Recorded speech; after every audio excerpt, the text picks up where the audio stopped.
I see friends of mine build their houses in such a way it have a bedroom for them all and their own bath and their own this and their own that. And I said, listen, man, those kids are supposed to leave.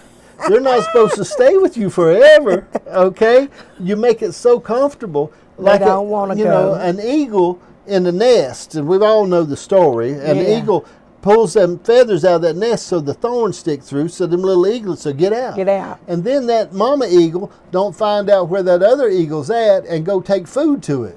Mm-hmm. Okay? She lets that eagle become strong on its own. And I think sometimes we miss that. That's my thoughts. True. Very true. We can love them, but they need to leave.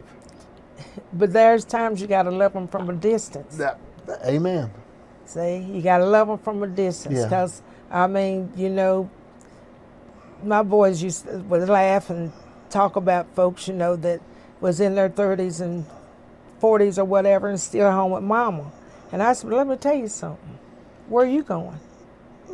Yeah. You know, I had some damage done in my basement, and my baby boy come down and helped. Him and his girlfriend come down and was helping to get stuff. And I have food stored. Right. And on shelves. And he said, what are you doing that for? He said, you got this place down, you look like a store.